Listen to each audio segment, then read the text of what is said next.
hoje em dia, qualquer impressão meio erradinha que a pessoa tem pelo trailer, já faz ela decidir não ir pro cinema. Você só vai pro cinema quando é um evento. Não quero perder. Esse filme é um evento, sabe? E aí a pessoa vai. Não, eu concordo que isso possa afastar algumas pessoas, mas eu não acho que isso seja um fator para o filme ter fracassado tanto, assim, nas bilheterias. Eu acho que tem muito mais coisa envolvida, assim. Eu acho que isso impacta mais na primeira semana. Mas se o filme, por exemplo, se a galera achar o filme bom, eles vão repercutir. Vai ter o boca a boca e tudo mais, vai levar as pessoas pro cinema. Mas ele teve boas críticas, né, o filme. Sim, então. Mas e aí mesmo assim não confirmou. confirmou. Eu acho que a questão tá muito mais envolvida em toda a crise que o cinema tá envolvido hoje. Também acho. A sala de cinema tá em crise. Sim. Né? Então, eu acho que tá muito mais nesse lugar da crise da sala de cinema. Porque, por exemplo, O Planeta dos Macacos 4 foi um filme que deu bom nas bilheterias, mas também não foi aquele negócio pré-pandemia, sabe? Foi bem nas bilheterias, mas o que significa bem hoje? Já não é mais a mesma coisa que já foi em um momento, né? Eu já falei isso daí, eu falei numa entrevista recente isso daí. Por que eu tava achando que o cinema tava esvaziando? E eu falei que, no geral, eu acho que o principal ponto pra mim o cinema ele deixou de ser o programa que era tão comum pra todo mundo, assim, o entretenimento principal, assim, o que a gente vai fazer hoje? Vamos pro cinema. Vamos pro shopping, comprar um negocinho pra comer, e vamos pro cinema. Ali, vamos no cinema. O cinema ele tá começando a virar um negócio nichado, meio objeto de luxo pra quem gosta de ver filme. Eu acho que não vai ficar assim pra sempre, eu acho que ele vai voltar.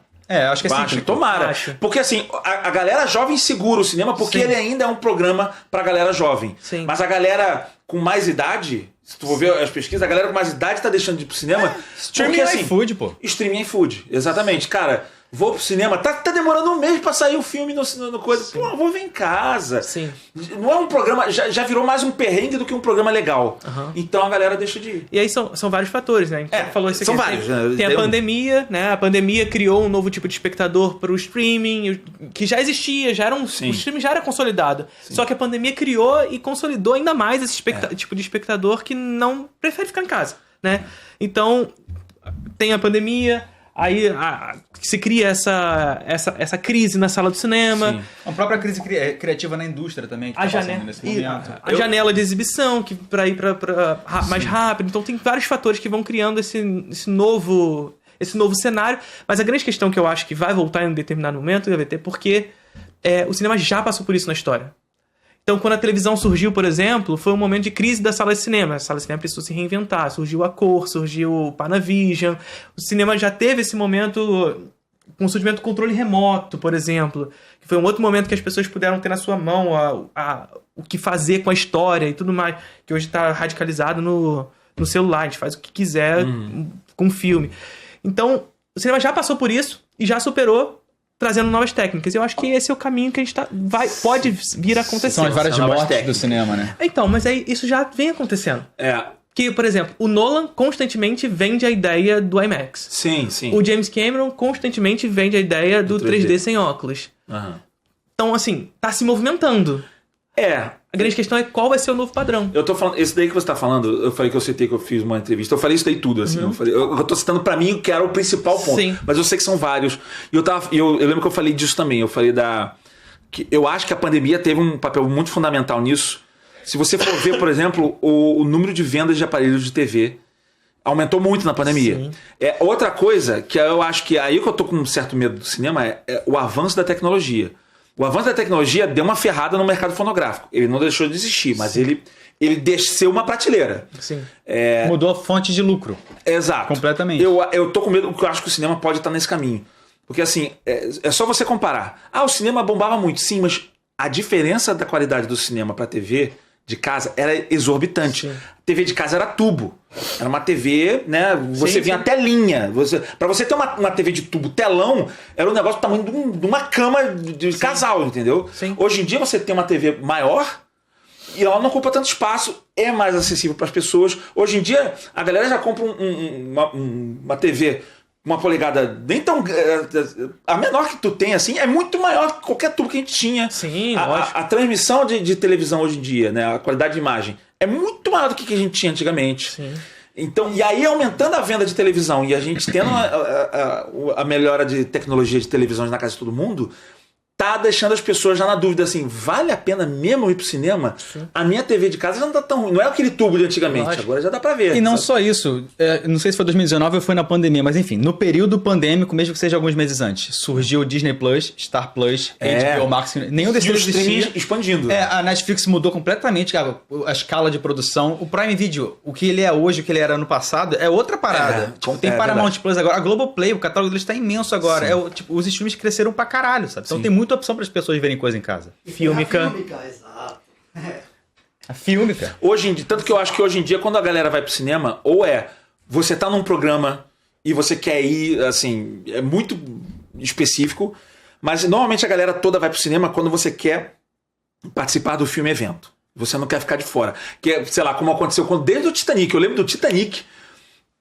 Todo mundo ia pro cinema e eu lembro das pessoas assim, eu vou ver Titanic hoje. Por quê? Tá todo mundo vendo. Avatar. Tá todo mundo vendo, eu quero ver, não quero ficar de fora. Sim. Agora teve os Avengers, todo mundo quer ir porque é o cinema evento e tal. Sim. Imagina no futuro eu falar que eu não vou ver esse filme no cinema. Então quando teve o Barbenheimer agora, eu acho que foi isso. Todo mundo identificou como um evento. Fala, porra, no futuro eu vou falar que eu não vi esse filme no E é cinema. uma questão de socialização também, porque as pessoas vão estar falando daquela porra o tempo todo. Então você tem que participar da conversa. Exatamente. Porque a gente vive num mundo muito conectado hoje. Exatamente. Então, falando aqui no chat uma coisa que a gente não citou, mas que eu não acho que seja um fator isolado. Então, falando assim, vocês esqueceram do dinheiro, né? Do quão caro está sendo ir pro cinema. Não, eu falei isso aí fator. na entrevista, eu falei. Evidentemente é um fator, mas a gente precisa lembrar também que esse valor já era exorbitante pré-pandemia. E já era exorbitante pré-pandemia e os cinemas batiam 1 bilhão a cada semana.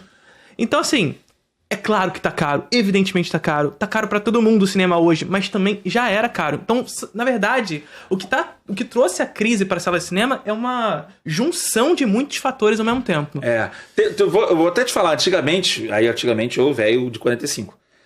Não tinha as grandes redes, Cinemark, UCI, Cinema de rua. Era cinema de rua. Então o cinema de rua, hoje em dia, ainda é mais barato. Os poucos que você consegue achar, Sim. ele ainda é mais barato. Ele não tem esse preço exorbitante de uma grande rede. Sim. Então a grande rede veio com esse lance também. Então a gente pensa, o cinema todo subiu o preço. Na verdade, as grandes redes vieram e a gente tá indo pra elas. Entendeu? E mais do que isso... Pagando R$49 por uma pipoca. Sim. Né? E assim, mais do que isso, o processo de desenvolvimento da maneira como o capitalismo se organiza no espaço faz com que o cinema se torne cada vez mais caro, né? Então o cinema estava na rua, só que a rua ela é desconcentrada espacialmente na cidade, né? Então o cara que ele precisa sair de casa e ele vai para o cinema e ele volta para casa dele. Então Isso. ele vai consumir cinema quando o cinema é na rua. Vai pro shopping, literalmente. Sim, só que o cinema na rua ele não é interessante pro capitalismo porque ele é descentralizado na cidade.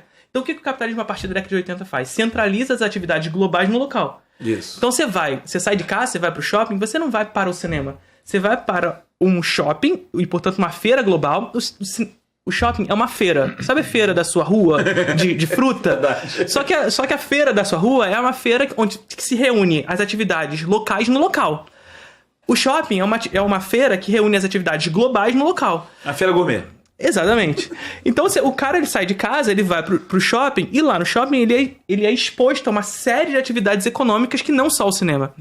Então ele compra... Você pega o New York, por exemplo, que é o principal cinema aqui do Rio, provavelmente. As lojas que tem em volta são as lojas mais caras possíveis. É um McDonald's, que é uma rede multibilionária, e do outro lado tem uma... Não sei se é mais Madeira, mas era um Madeiro, sabe? Que é um restaurante super... ainda é. É caro, sabe? Uhum. E aí esse cara ele sai de casa, ele vai pro shopping... No e aí New York City Center. City Center. Com a estátua da Liberdade na frente. Exato. Mas aí ele vai... Era da van.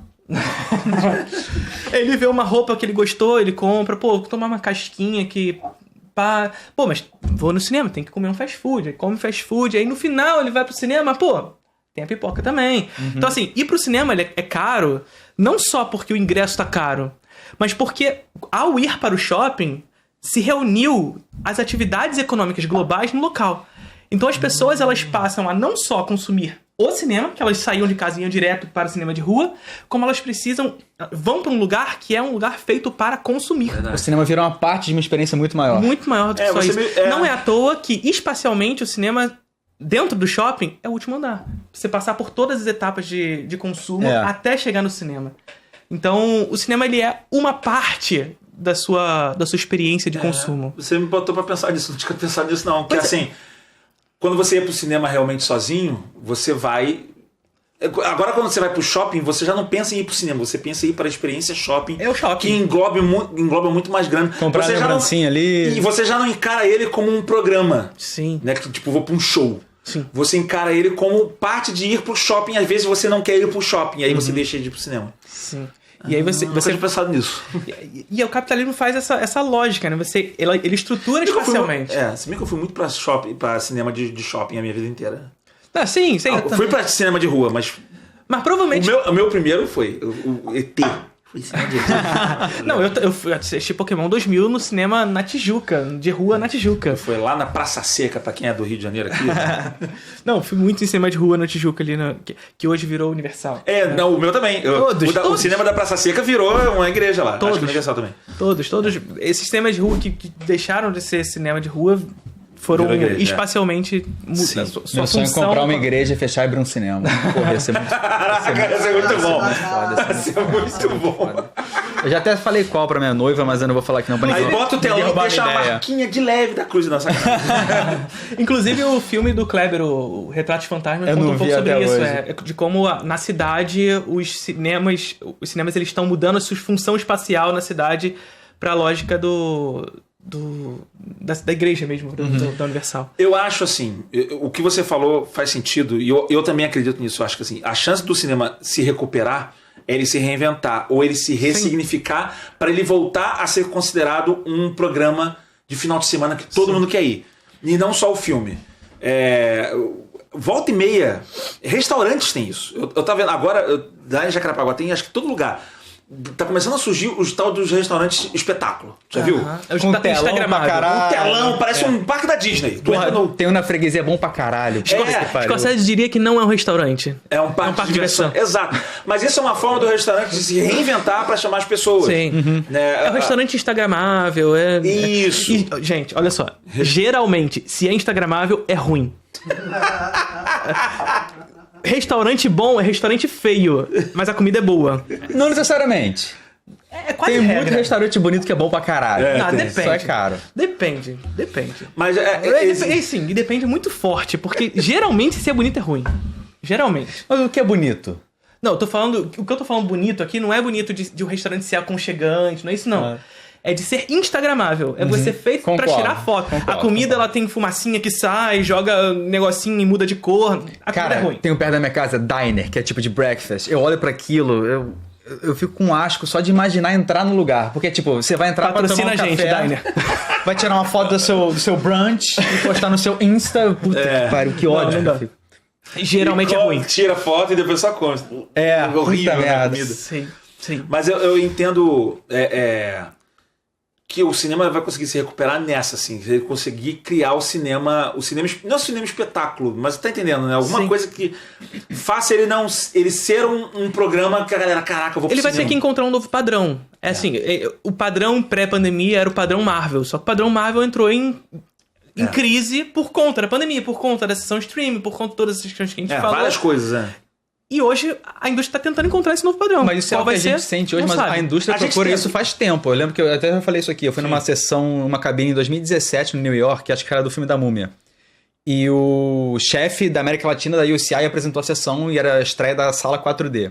Eu ia falar isso agora. Aí ele falou, porque a gente vê o cinema como um parque de diversões. Então essa sala aqui oferece a cadeira que treme, aquela ali é 3D, aquela ali é IMAX. Então as salas vão ser... Eles queriam, na época, que fosse o diferencial pra galera ir pra ver o filme de uma maneira diferente. O diferencial não é o filme, é a forma como você vai ver o filme, sabe? Eu acho que é uma forma que eles estavam tentando que acho que não vai dar certo. Não está dando certo. Cara, não, eu fui com meu filho pra ver o cinema 4D. Que desgraça. Não, para. Cara, eu ainda fui idiota que eu comprei pipoca. Então com meu filho, papai! E assim, o tempo inteiro. Você tem momentos do filme que a cadeira liga, né? Que é o momento das ações, do desenho lá. A gente foi ver o Wish, o desenho ainda não era bom.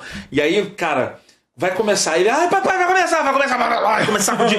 E aí começa a ventar. Só que tem o lance do vento, do cheiro. Só que é o seguinte, você tá num cinema com ar-condicionado, que já é gelado. Então quando começa a gelar, caraca, é um frio quando começar, vai começar. Cara, que perrengue, que horrível. Cara, eu vi 2 filmes nessa sala. Eu vi o Titanic, que repassou o aniversário de, sei lá, 25 anos. Ou seja, ar-condicionado gelado e água na tua cara o tempo todo, porque o Titanic... Ai, não, a gente tem como desligar a água, a gente desligou a água. Não, mas o outro foi pior, porque foi nessa sessão da estreia, que era a Múmia. E sempre que tinha uma parada de tempestade de areia e tal, subia fumaça. Só que tava desregulado, porque era a primeira sessão. Subiu fumaça pra caralho e não conseguia ver a tela. A tela ficou na... Porra, caralho, puta que pariu. Não, o filme, ruim, foda-se o filme. Foda-se. O que importa é o espetáculo. É o parque de diversões do Scorsese. Mas esse daí é um caminho que eles tentaram. Não, galera, desse não. Mas então, o cinema ele vai tentar encontrar qual vai ser esse padrão e ele vai errar nesse processo. Cinema, posso te dar uma ideia aqui? Eu não sei o caminho, mas você tem que criar o senso de comunidade. Eu acho que se você criar um senso de comunidade, o cinema não ser só um lugar pra você ver o filme e vai embora. Se você conseguir criar um senso de comunidade no cinema pra ser um lugar que a galera queira ir, aí por exemplo, é o que o boliche tentou fazer também. Sim. Deixou de ser só não é só um jogo. Você vai ali que tem um restaurante, tem fliperama, você vai ali pelo programa. Sim. Não é só pra jogar o pininho, sabe, isso aqui. O Estação tenta fazer isso um pouco, com as sessões da meia-noite e tal, junto a galera que gosta de terror, então sempre é um pessoal assim, com perfil parecido, com gostos parecidos, isso é uma tentativa legal. Qual o caminho de se formar uma comunidade, eu não sei, eu também não sou, senão... Se fosse tava bilionário, se eu soubesse, eu tava milionário. Mas eu acredito que seja o caminho de construir uma comunidade, você entender que o programa é legal, caraca, vamos pro cinema pra participar daquilo ali. Tudo tá em crise, sabe, Gaveta? Porque assim, eu tô falando isso tudo porque eu sou geógrafo também, então por isso que esse negócio de eu falar... Esse negócio da cidade e tudo mais. Eu sou editor de vídeo. Eu sou marqueteiro, relaxa. Mas assim, é interessante partir desse lugar que assim, tudo tá em crise, porque essa experiência de comunidade, quando o cinema vai pro shopping, essa era a experiência de comunidade. Como você falou, ir pro shopping era a experiência. Sim, sabe? Sim. Só que a experiência de ir pro shopping também tá em crise. Sabe? Porque hoje a experiência do consumo ela não tá mais no espaço físico, ela tá no espaço virtual. Então tudo que tá no shopping tá na Amazon. Você só vai pro shopping, comprar do shopping aquilo que, tipo... Tem que ser agora. Eu quero provar uma roupa, aí você tem que ir no shopping. E inclusive o cinema. Então assim, o cinema ele sai da rua, vai pro shopping e hoje ele tá indo pro cyberespaço. Então, não só o cinema tá saindo do espaço físico, indo pro streaming, que é o cyberespaço, como também todas as relações de consumo do shopping center estão indo. Livraria tá seu clique. Livraria tá na internet, você vai comprar uma roupa, você compra na internet, você vai comer comida, você pede no aplicativo. E assim, e shopping é muito compra de impulso. Sim. E no digital é muito mais rápido, pô. Com um clique você compra roupa. Então, o shopping ele tira as distâncias. Então, se existir uma distância pra você ir pro shopping pro cinema de rua, o shopping center ele concentra todas as atividades num lugar só, você não precisa ficar circulando pela cidade inteira. Se você ainda assim você precisa percorrer uma distância pro shopping, o cyberespaço reúne tudo no seu celular. Então, existe uma redução de distâncias fazendo da sua casa o shopping, fazendo da sua casa um espaço de consumo. E aí, enfim, o cinema também. O cinema ele sai da rua, do shopping e vai pra sua mão, né? E aí, a própria experiência do cinema já é uma experiência em crise. A experiência do shopping já é uma experiência em crise. Sim. E aí, pra onde vai o cinema? Essa que é a parada. Se não pode ir pro shopping, vai pra onde? Eu tô apaixonado pelo cinema. Eu não quero que o cinema termine, gente. Mas eu entendo. Eu não acho que vai terminar. Eu acho que... Não, nunca vai terminar. Eu não acho que vai terminar porque as pessoas querem se expressar dessa forma. Eu acho que vai ter uma fase que vai ficar nichado. Eu pode falei ser. isso. E talvez até as grandes produções saiam do cinema, ou então só existe para as grandes produções. Aquela que a gente discutiu, né? O cinema não necessariamente mais será o cinema do bilhão. É isso. O cinema vai permanecer existindo, mas não vai ser mais o cinema do bilhão. Talvez seja tipo um teatro no futuro. Talvez. Que é um negócio super nichado, pô. Estamos fazendo conjecturas que não significa que são reais. São possibilidades. Eu sei que você já conhece a Filmica, mas uma coisa que talvez você não saiba é da promoção que eles estão agora para o seu passe anual. Por apenas R$ 84,00 via Pix, você tem acesso a um catálogo diverso e uma curadoria maravilhosa. Porque se tem uma coisa que eu sempre digo pra vocês que é diferencial num serviço streaming, é a curadoria. Não só te apresentar filmes, mas te fazer conhecê-los. E o catálogo da Filmica conta com diversos filmes como Bom Trabalho, da Claire Denis, Creepy, de Kiyoshi Kurosawa, Mephisto, Espírito da Colmeia e Funeral das Rosas. Vale lembrar que a Filmica agora está com uma interface nova para web e apps, disponíveis para Android, iPhone, Android TV, Apple TV, Chromecast, Fire TV e nas próximas semanas chegará também para LG e Samsung. O link para assinar o passe anual da Filmica está aqui na descrição do vídeo. Faça parte, eu tenho certeza que você não vai se arrepender.